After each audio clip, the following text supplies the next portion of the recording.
As our view pans from a distraught and silent Ezreal kneeling next to an uncharacteristically calm Thunder, you can feel the peace in the air.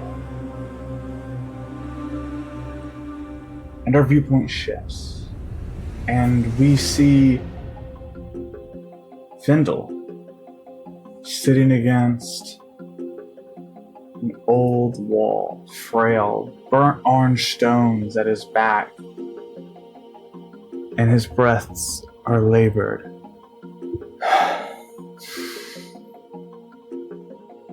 And Findle hears a voice. It rings out in his ears, and we hear, "I knew you'd find me." The voice of a young girl echoing.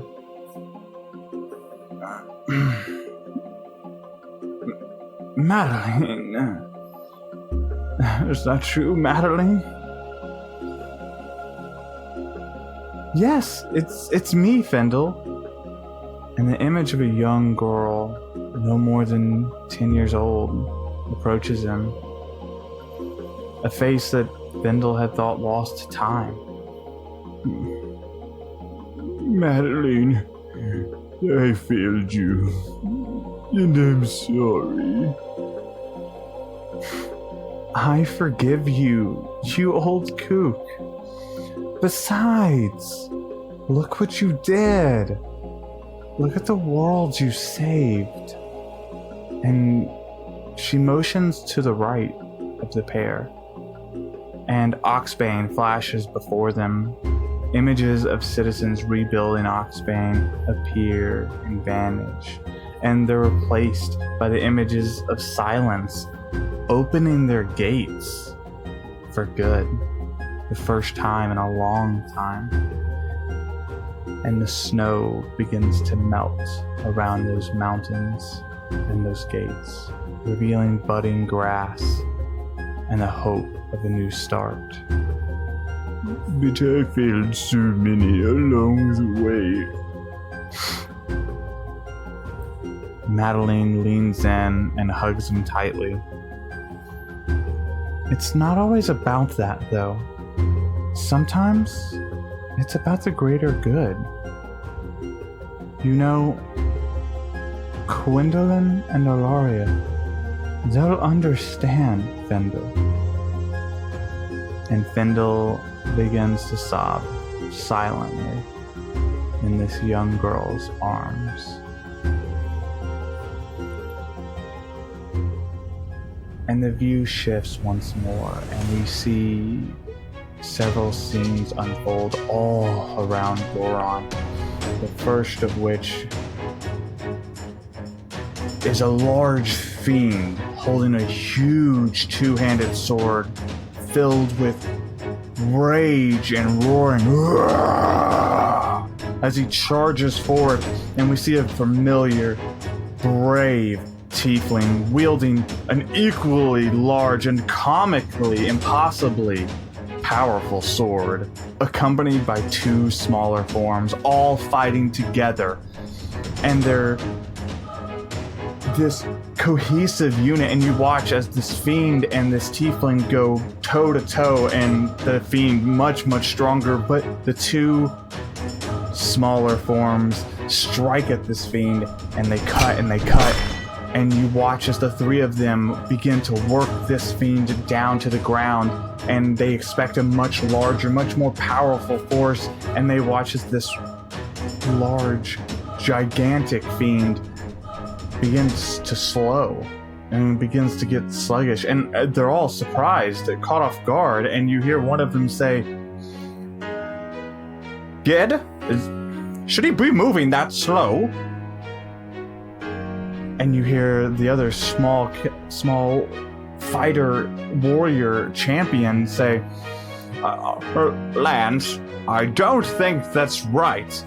And you hear Lance say, "I don't care what it is," as he brings the sword across and beheads the fiend. And the three stand over this fiend as the black oozing blood spills into the grass below.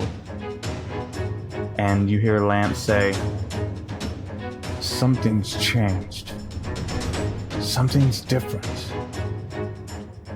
And you hear the figure of Gid say, "I don't care what it is. Let's go, there's more." And the three vanish into the woods. And we have Goarahn. And the fiends around the world, they still exist. We see flashes of Holbeck, where there's hunters and trappers still fighting off these small packs of fiends. Their reinforcements all but cut off. And then we see Chiringa standing next to Henry.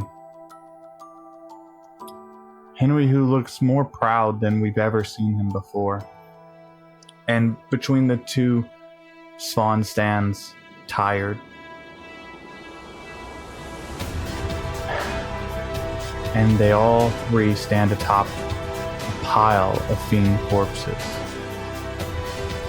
And Svan says to the pair, "I'm not sure what happened in the heart of silence, but I think it's finally over." And Henry smiles and looks at Svan and Chiringa, and he says,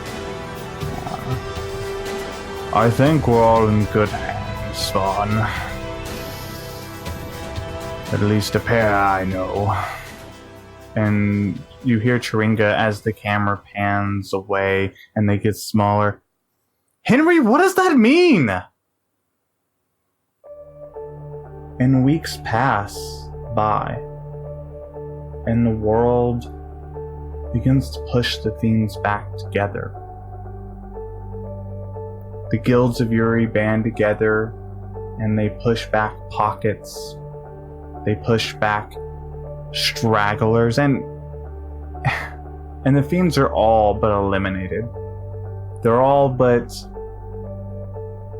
in the rearview mirror of Goarahn. And the people of Goarahn look forward to a time when these are stories. They're scary tales that are told to children to keep them out of the dark at night. They are looked forward to when they're entertaining stories in red roof inns across the world. But for now, the threat is still all too real. But victory was won, and it was had.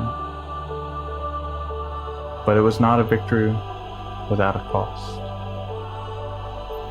And as those weeks go by, nearly 2 months pass, and our camera pans into the throne room of silence.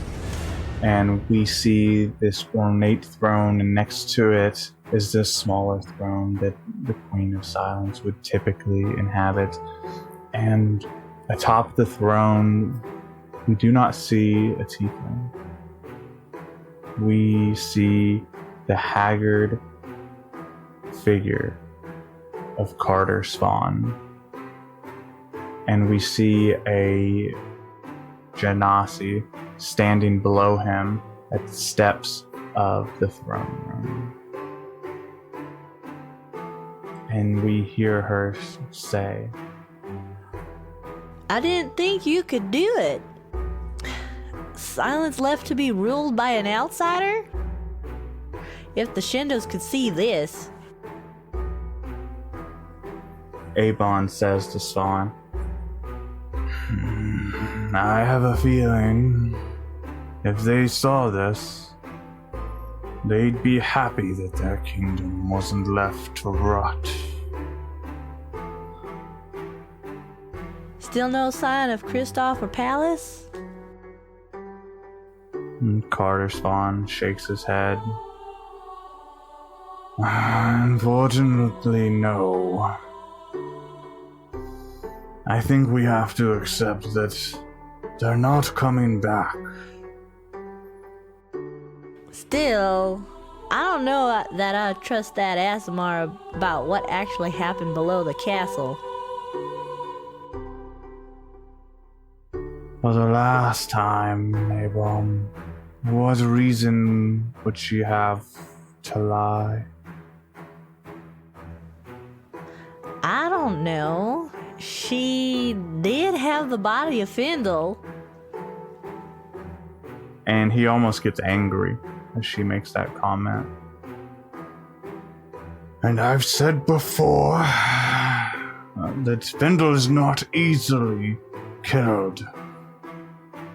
I doubt that was of her doing, Abel. Touchy. I'm just saying. Is there anything else? No, I suppose not. What's next? We rebuild all of Goarahn. And our camera fades away, pans out these edges of darkness. They fill our vision. And a small wink of light appears. And it flickers and it bounces. And we can see a candle with wax burning. It's half height. It's been burning a long time. And we see Avia in her blue robes sitting on the same table that months ago she would have shared a meal with Kristoff. And her hands are placed palms flat together, and you can hear her whispering under her breath. Unintelligible. Nothing that any of us would have ever understood.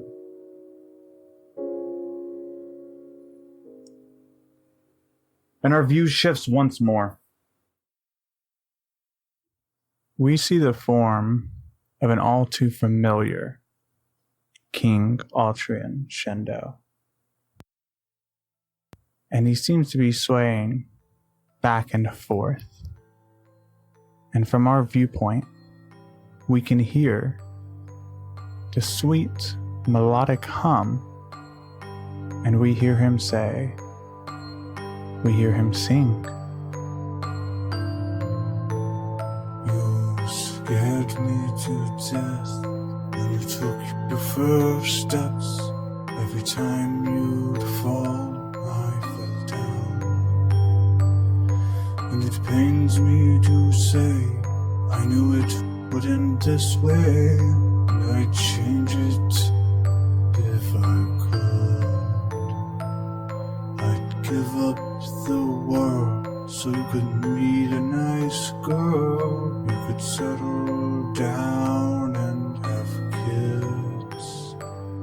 I wish your life would have an abundance of peace and cheer.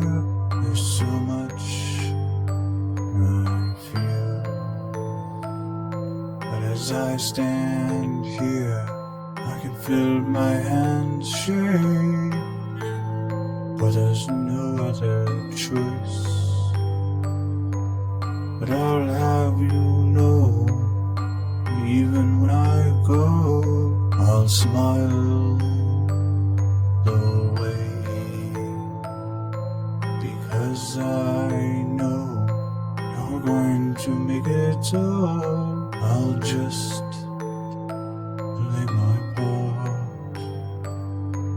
And you're my two sons, so you'll know what needs to be done, even if it's the hardest thing you'll do.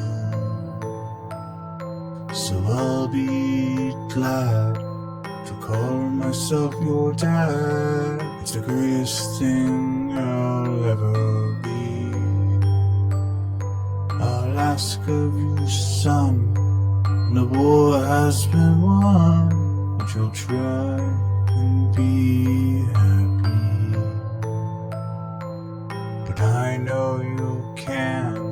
understand a word that I say, but son, this you just have to do. Those silver scales of yours are the most wonderful things. Are the most wonderful things. You can laugh and you can cry. It brings a tear to my eye. It's the happiest I'll ever see you. It's the happiest I'll ever see you. I'll see you grow, and I'll watch you grow. You won't know why this world is so cruel. I promise one day you'll understand that I give up my life and my love, so our people can be set free. I hope one day you'll forgive me. I'll sit on my throne, knowing that I am all alone. That'll have to be okay. Now close your eyes for me, dream of fun and the premutacid sun. For tomorrow is a new day. Good night, my beautiful boy.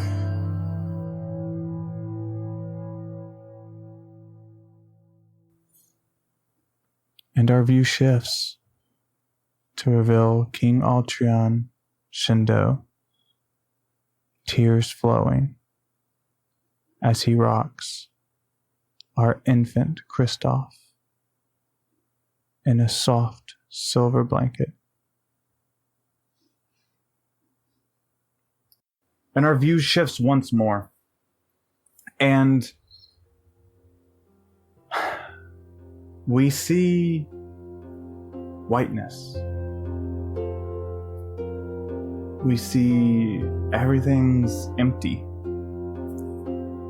And our vision is filled, and we see two small tiefling children.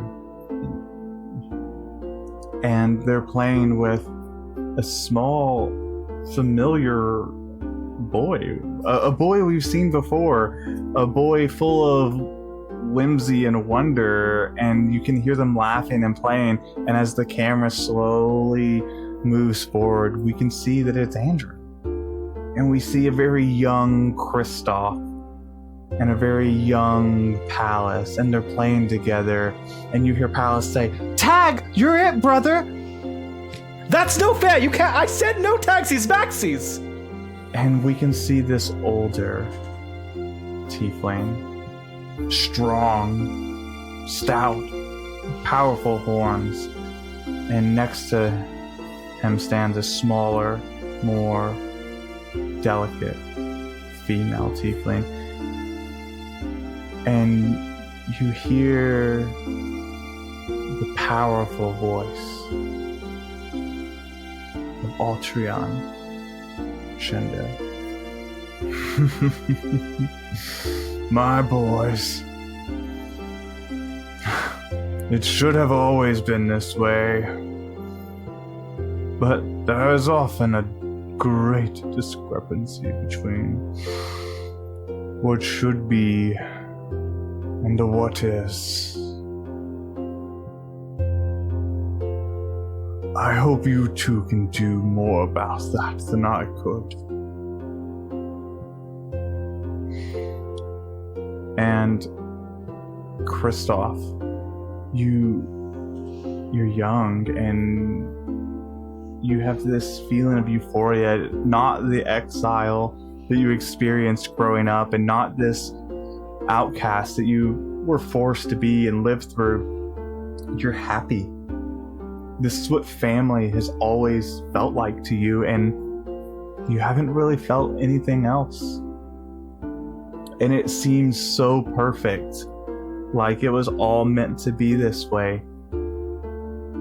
And you hear your name called out. Kristoff!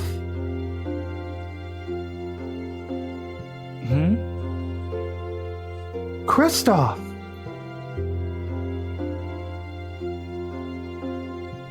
And you can hear the words, your name. And it suddenly feels this life that you have felt and has been so perfect. It feels different, and this voice feels like you've got to follow it. You've got to chase it, and you hear, Kristoff, come to me. That's me. That's my name. I am Kristoff Shindo. And you run forward after this voice into the void, and you can hear Pallas footsteps behind you, and Andrin, the small form of Andrin, running behind him, but they can't keep up. And then our view changes. And we stand together as viewers and listeners before the visage of Ezreal. And Ezreal has been traveling in her own right since that day that Kristoff and Pallas didn't return. And she has borne more burden than anyone could have asked for, someone who so half-heartedly stumbled into the adventure, the tribulations, and the charge that someone in her position would have ever been forced to do. And she's walking in these woods, and before long it feels different. The trees aren't green, they're not brown, and everything seems to have this golden hue to it. And before long, she kind of comes to a bend in the wood, and when she turns, the camera kind of pans with her behind her, and we as the listeners, the viewers, the camera see this massive form of a minotaur standing over 15 feet tall, two large, powerful horns, the face of a bull, eyes glowing golden, almost like pouring light out of where his eyes would be, wearing big bronze and ivory colored armor, each wrist having shackles made of ivory with two ivory chains dangling from them that seemingly disappear into nothing, unbroken but never finished. These shackles, they're his very binding. And the lower half of him is a long tunic of armor, and you hear this powerful voice. Ezreal.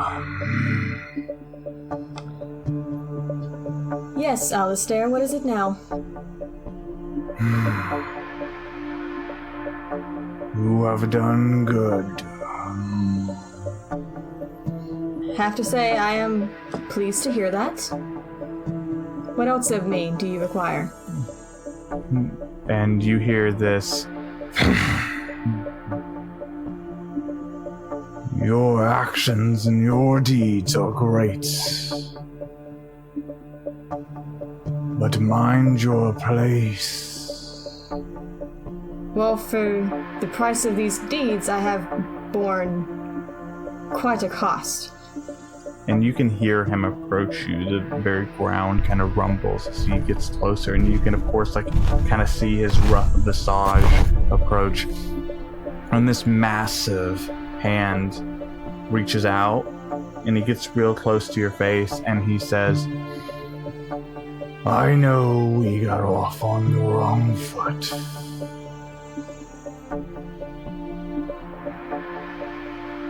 I suppose you could call it that. But you did it.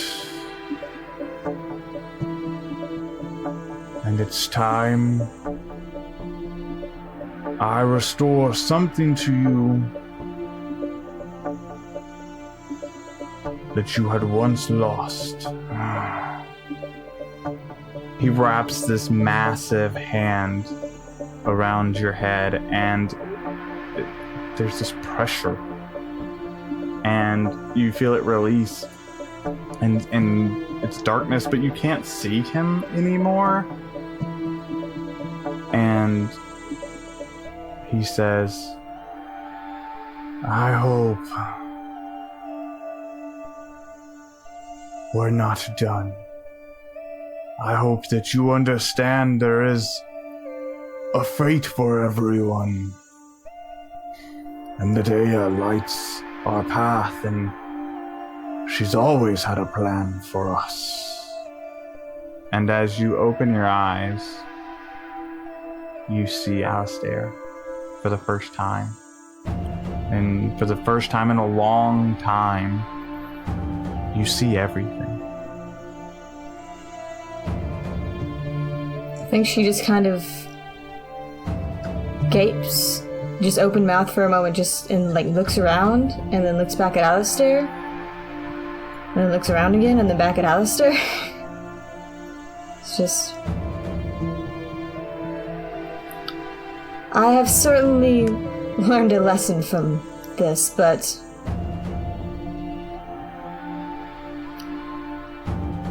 I can give you my word I will not stray again. And he kneels, this massive figure of muscle and fur, essentially, kneels down to you and says, I want you to know, I don't expect you to just do my bidding. And the lesson I want you to take from this is not that if you don't obey me, there will be a cost. The lesson I want you to take from this is that Goarahn is a fragile place, and it will always need forces of good, even if those forces, come from pain. I will remember this. Thank you for breaking my chains, despite the fact that you cannot break your own. And he smiles and begins to slowly fade away.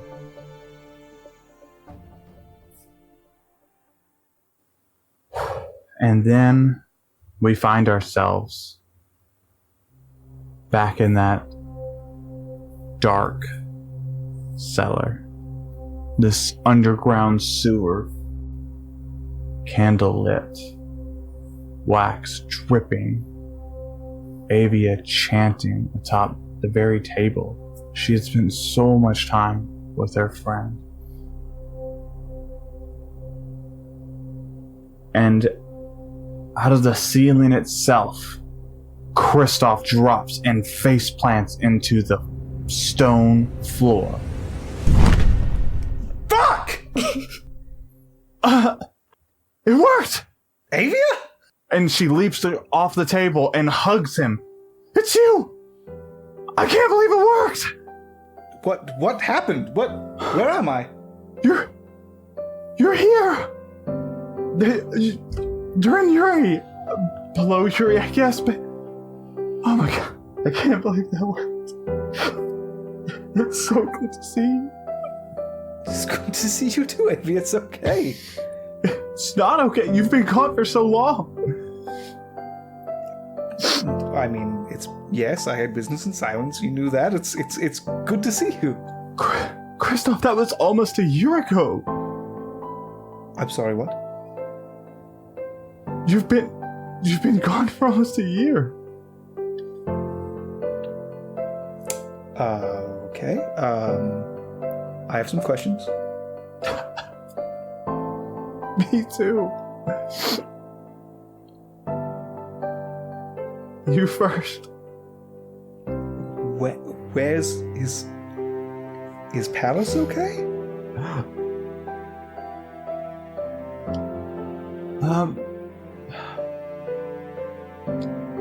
According to Spawn, Neither of you returned from stopping the tear in the torrent. At least that's what the Asmer Ezreal, I think. Okay, yeah, she we thought you both were dead. Do I remember like what's transpired since then? The last thing you remember is the dagger and collapsing that dark energy, and then you remember about 8 years worth of like good childhood that you lived with Altreon and your mother and Pallas and the boy Andrin in the arcane torrent. Okay, so I think I was dead. I don't know. I can't believe I found you. What did you do? How did you bring me back? I've just been searching the torrent. I had a feeling you weren't gone. I can't explain it. Like I just didn't believe them. It's you.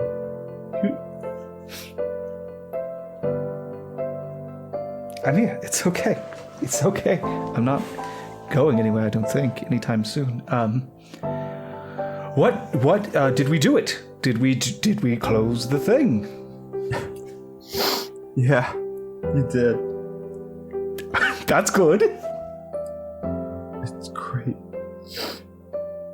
And she's like visibly crying, like these happy tears. They're just streaming, and you can just see this relief across her face.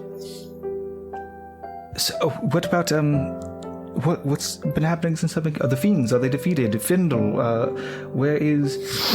Who's in? Oh God, who's in charge of silence right now? If me and Pallas didn't come back, where and did Rowan? Have we found him? The fiends are all but defeated. Good. They're not gone, but they're rare. We haven't seen them in any type of numbers in months, and silence is okay. Carter Spawn, of all people. A madman runs my kingdom.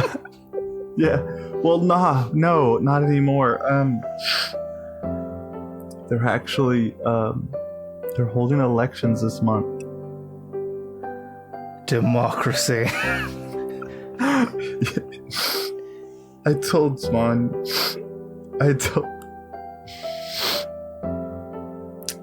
Findle.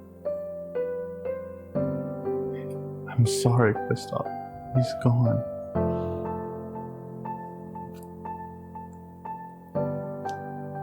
Gone.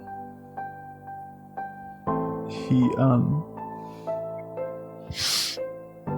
according to Ezreal, he died right after you walked into the torrent. He's gone.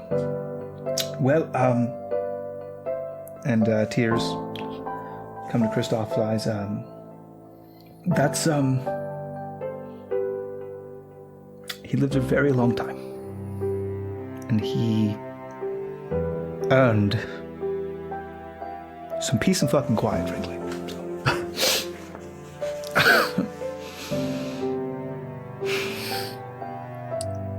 I have something for you. Oh. And she reaches into her cloak and pulls out a letter and hands it back to you and says, I don't think I'm going to need this anymore. No, did you read it? No. Here. And I break my seal off of it, and I open it up, and it's the letter that I wrote to Pallas a long time ago, and you can see it's just scrawling ink, and it's words, and it's smudges, and it smells of wine, and there's most of it is unintelligible, and it's torn and crossed out, and the only thing legible is at the very bottom, and it's written there clear as day. Thank you, and I'm sorry. And the camera begins to pan away as we see a relieved Avia kind of huddled in with Kristoff, shoulders touching, heads touching as they together read this letter. And our view shifts and changes once more, and we see the familiar figure of Bellumer sitting atop his pillar. And you look across to these empty seats and you hear a familiar voice standing at your side. I knew it. I knew putting you on Goarahn would make a great story. What will you do now that you're back, Bellumer? And you see the figure of Wen, leaves shaking and rustling as he laughs. I think one or two fall onto me, and I dust them off. Well, first things, you all need to redecorate. You've been just sitting in these stools for thousands of years. Well, more or less. I've been a little busy. There's some great stories I'll have to tell you. Do you have time now, Bellumer? Why did you bring me back? You all wanted me gone so badly.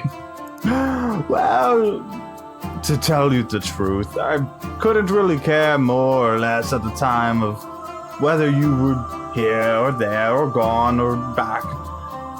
It was interesting. Ryle and Sinlor, more than anything, I had not happy with you, but we'll handle that.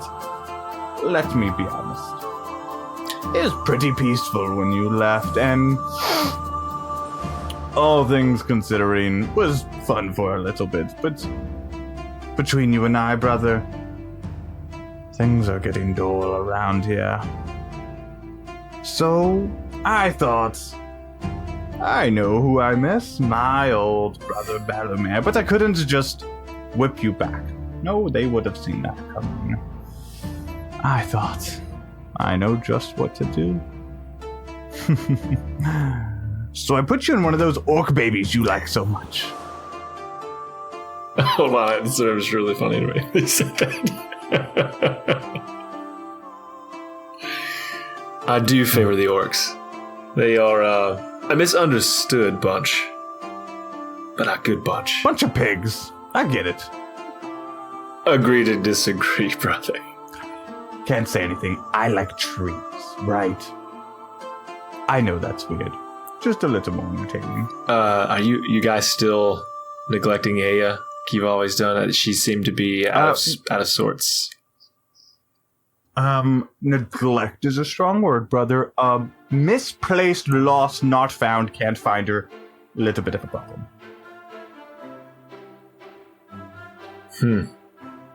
She hasn't been here.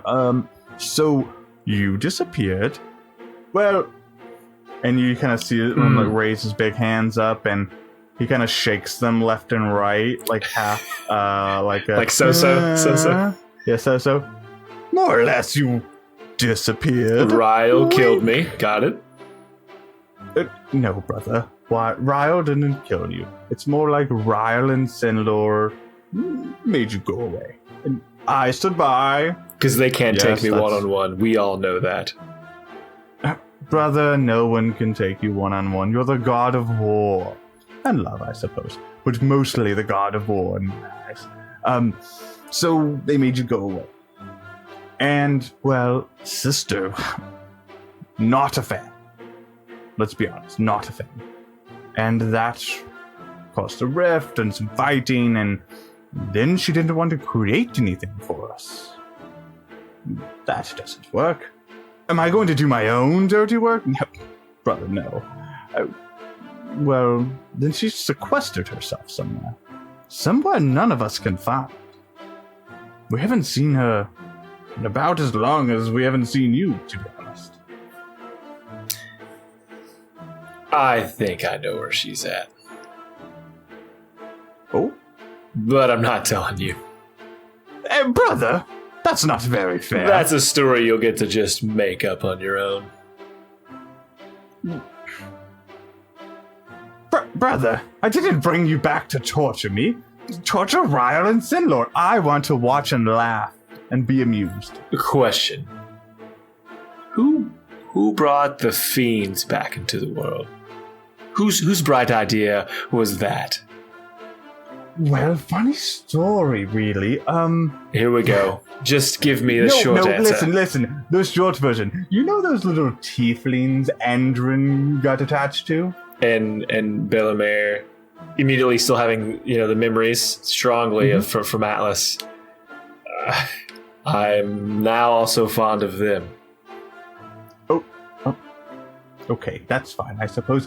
But back then, I don't know if you remember, but we all went, oh, those things? Andrin, not a good idea. You should really just listen, look at them. And, well, let me tell you, they did it. One of them went stark crazy and made himself one of those dead lich things. Well, Ryle and his creations, whatnot, kind of fucked up the torrents. Yes, I could have helped Andrin fix it, but what's the fun in that, brother? Those little tieflings caused quite the stir for quite a while, and, well, turns out, almost broke all the stuff we built. You see... Don't worry, I fixed it. I put you in the orc, baby, and then I found you some friends, and together you kind of worked it out. You realize that Ryle still tried to prevent it. He knew you did it. He's not dumb. Well, agree to disagree. I think he's dumb. He's very aware that I'm involved, but not brave enough to face me himself. Which is the important bit. Whatever. In. Between you and me, I don't really want to fight anyone at all. So, just keep that between us.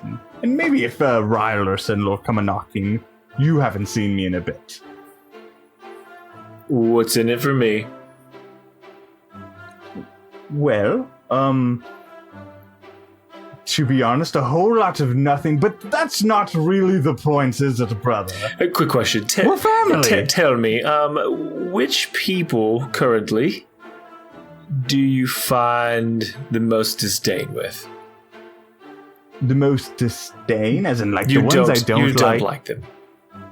Oh, dear, that's my treating.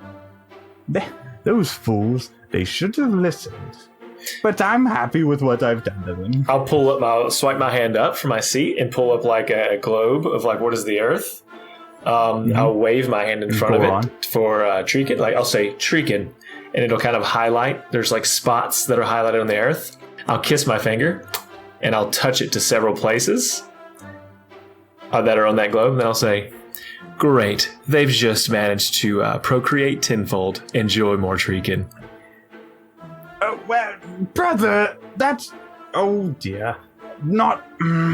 And you kind of see the visage and shaking of leaves as wind, like, runs off. Like, this large form, like, rushes into the darkness. And then I want to, as he runs away, the globe is still there, I want to spin it to silence. And I want to zoom in. And keep zooming. And zooming until I'm able to see where Kristoff is.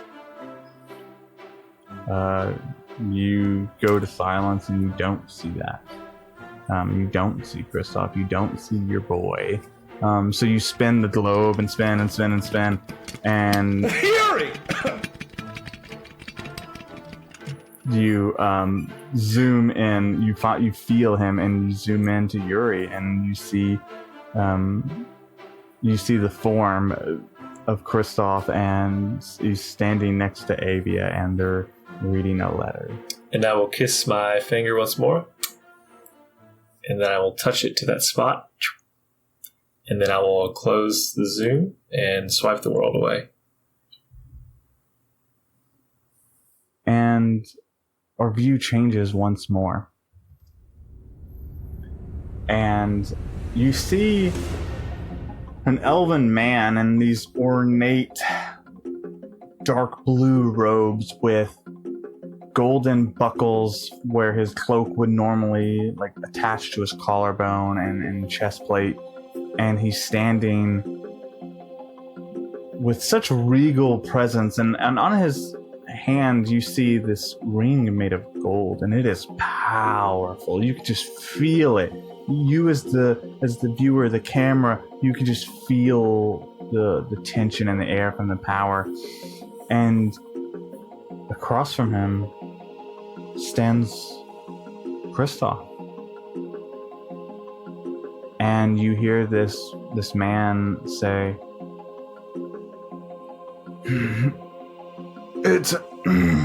It's took me entirely too long to find you, Kristoff. Can I help you? I'm glad you asked. For I have a vacancy to fill. Wait a second, is he familiar to me? You vaguely, you've never seen him before, but you have seen this ring when you watched Findle and Frost communicate with all of the other stewards of Goarahn, and this was pointed out to you by Findle after the fact as the leader. Uh-huh.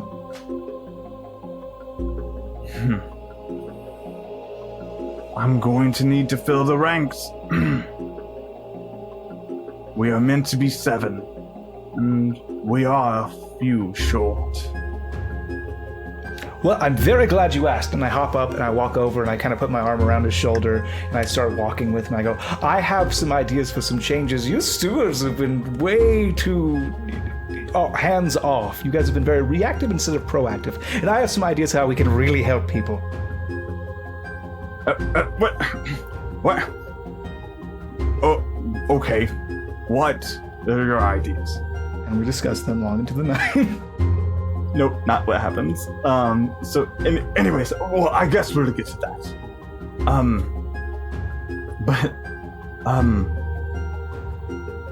I'm glad I didn't have to convince you. This makes me very happy, but I have something I think you might want. And you see him like spin his hand a little bit, and he like makes this like portal in the air in a torrent. He says, I think you'll find some answers are worth seeking. And he reaches in and pulls out a simple brown hat with a feather protruding from it. And he hands it to you, and you immediately recognize this as Rowan's hat. Where? And he kind of leans in and he says, first things first, you're going to need an artifact. And our view shifts and changes. And we see in the center of this sprawling wooded island a large altar standing 2 stories tall, protruding above the treetops as our view pans, hovering just above the trees, almost as viewers, us onlookers getting hit by trees and limbs and leaves. This large circular stone arc with runes inscribed along the edges, each rune beginning to glow, starting at the base and tracing one rune at a time around the circles, traveling. And we see this small figure at the base of these stairs, and he is just holding his hands up, and he has this beautiful gold pompadour, and he's wearing these gray robes, and he is just holding his hands up, and you can tell that he's like casting these spells, and he's fixed on this semicircle runic structure. And as all of the runes light up, blue bolts of lightning begin to bounce from the top to the bottom slowly at first, and then rapidly and faster until a portal begins to form. And this beautiful ocean-like blue portal forms. And a young elven woman with pink braids steps forward, dressed in leathers, with leather straps and buckles down her chest plate, leather straps and buckles down her right leg. And our camera shifts and almost slides below as we pass the very form that is Graylin up the stairs, and at the base of these runes we see Ilaria. And she's just smiling with her eyes closed under the sunlight of Goarahn. And another figure comes behind her through the portal. Our young heroine, not alone. A hooded man, his face hidden from our view. Only his blue and gray beard peeks forth. His build strong, that of a warrior with powerful pauldrons to match on his shoulders. In his left hand, a blue mithril shield that shines in the light, and in his right hand, a battle staff with a blue crystal fixed atop it. His blue cape fluttering as he walks. And we hear Ilaria say, "I miss the smell more than anything." Welcome to Goarahn, Grand Magus.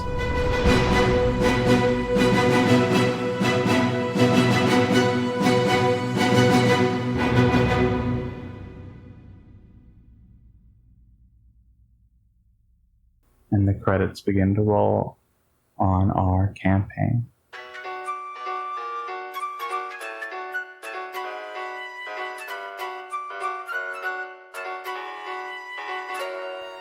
Yes, Grand Magus! We have to start over. We're going to start over now. No. So which artifact are we picking this time around? And so we find ourselves back at the Cave of Choice. In the Cave of Choices. And this time, we pick the axe, or the hammer. Yeah.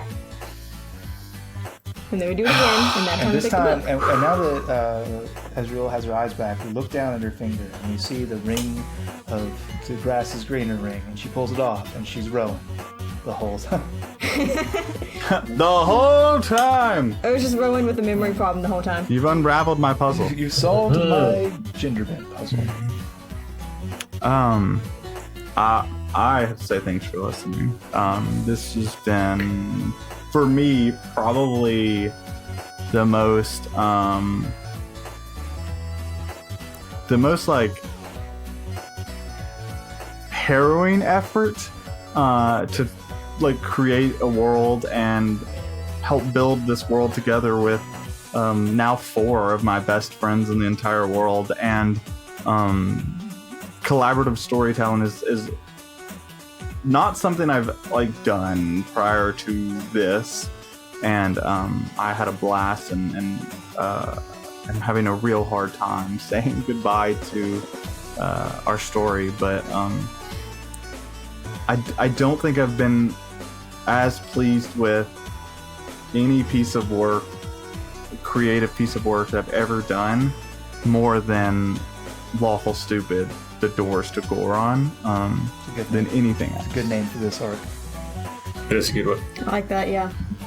Glad we came up with it at the very best of us. I don't know how to tell you This this. is what it's called. I came up with it 2 weeks ago, and it has been in the YouTube Yeah, playlist. I saw the YouTube playlist, and I was like, oh. I was feigning Oh. ignorance on the podcast, like I always do.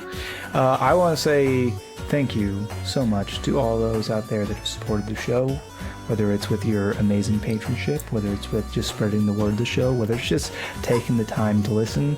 We would not have made it to this point without your unending support. Thank you so much.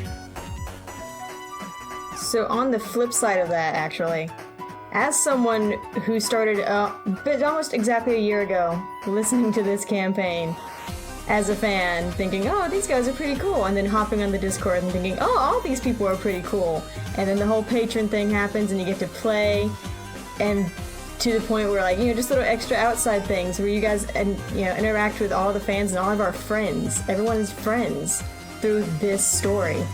And then finally actually getting to join in and help you guys finish this out. I want to tell you guys thank you. From me and from the Discord and from all of your fans. Thank you for making this amazing thing. Very well. Thank you. Two of the boys are going to cry. You decide which ones. I cry. I want to say I'm just so glad to be a part of this. I am not the super creative boy of all these things, but it's really helped me to come out of my shell, and these guys have been really supportive and helping me to make the best story. I mean, I've listened to the podcasts that are D&D, and I just didn't want to be a cookie cutter story. And Dwayne, of course, has not made a cookie cutter story. He's made his own world that he's thrust us into. That we've been able to make our own along the way. And so I'm thankful to these boys. Of course, the fans, I talk about you guys all the time. Even today, this Army course, I was talking about how diverse and welcoming we are as a group, and how appreciative I am for that. And so it's been a great journey, and we really appreciate, again, as Shane said, you taking the time to listen to us once a week. I think the biggest thank you that I have to give is to Dwayne. You have built something truly special, and it is not something that any one of us is going to forget anytime soon. So please, I encourage anyone listening to this to join me in thanking Dwayne. No matter where you are, what you're doing, reach out to Dwayne and tell him thank you, because we owe him one. I will follow that up with now more than ever, if you haven't joined our Discord, we would love to have you.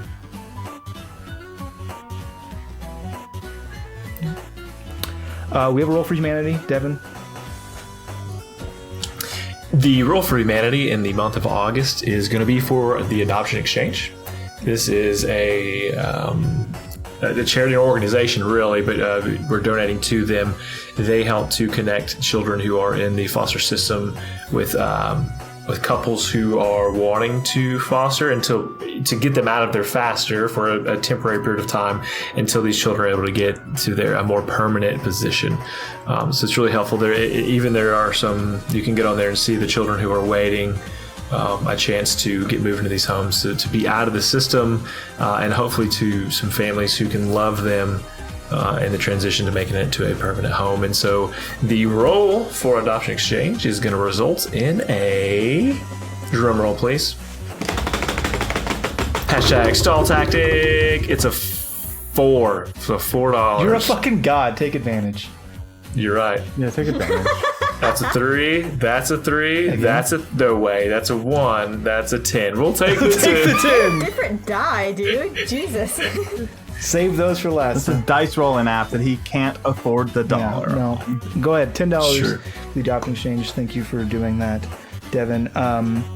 The next episode of Lawful Stupid will be the week after this.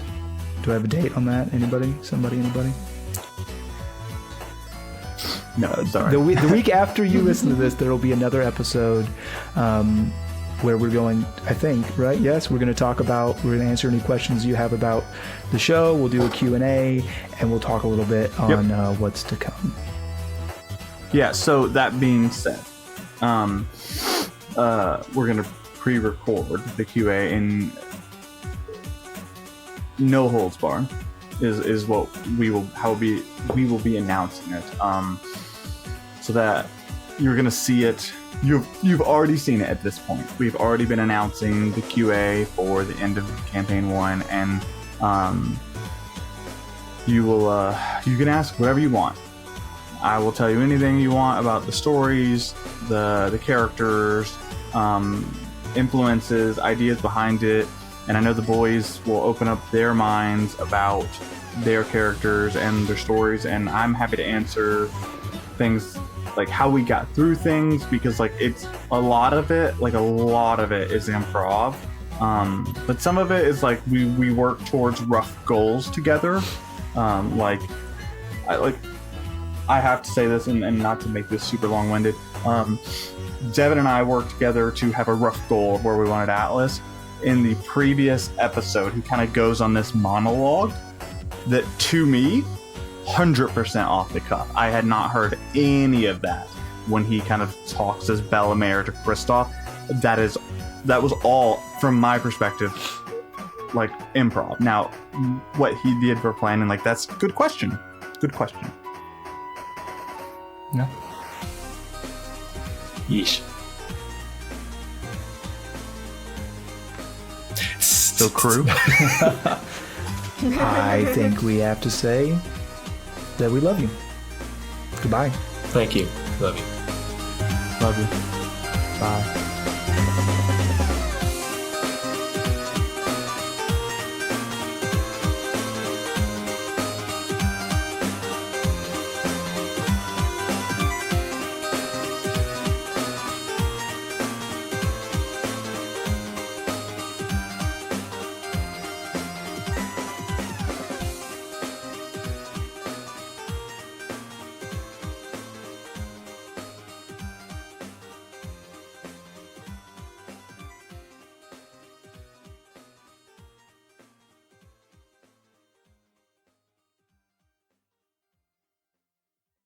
Mm, mm, mm, mm, mm, mm, mm. Yeah, you are great.